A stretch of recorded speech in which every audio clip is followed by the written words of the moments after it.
Good morning all of you. 4th class వాళ్ళకి మీకు ఈ క్వశ్చన్ ఎక్స్ప్లెయిన్ చేస్తున్నానన్న. ఆల్రెడీ 4 క్వశ్చన్స్ ఎక్స్ప్లెయిన్ చేశాను నేను. 5th క్వశ్చన్ చూడండి.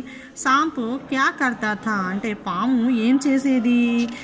ఓకేనా, ఇది చూడండి. ఇదే లైన్లో మీకు సెకండ్ పేరాలో సెకండ్ లైన్లో చూడండి. సాంప్ అంటే పాము, బిల్సే అంటే పుట్టలో నుంచి, బాహార్ ఆకార్ అంటే బయటకు వచ్చి, అండోంకో ఖాతా థా ఈ ఖాకి తా కలపాలి పైన. ఓకేనా, ఈ రెండు కలిపి రాయాలి. ఖాతా థా అంటే తింటూ ఉండేది అనమాట. అంటే ఆ బెల్లంలోంచి అంటే పుట్టలోంచి బయటకు వచ్చి, ఆ కాకులు బయటకు వెళ్ళగానే పుట్టలోంచి బయటకు వచ్చి ఆ గుడ్లను తినేసేదంట.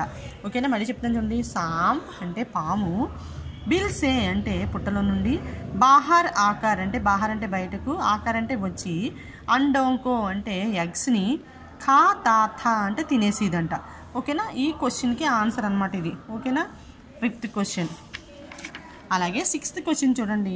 1 మే టహల్నే కౌనాయి. 1 మే అంటే తోటలోకి అంటే ఆ అడవిలోకి, టహల్నే అంటే షికారు కోసం, కౌనాయి ఎవరు వచ్చారు అంటే అడవిలో షికారు చేద్దామని ఎవరు వచ్చారు.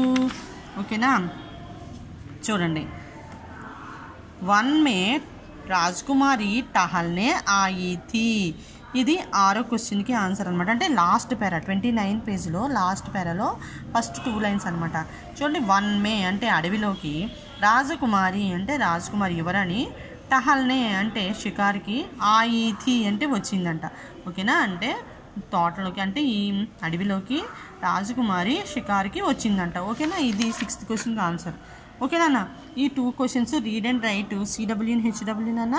Thank you.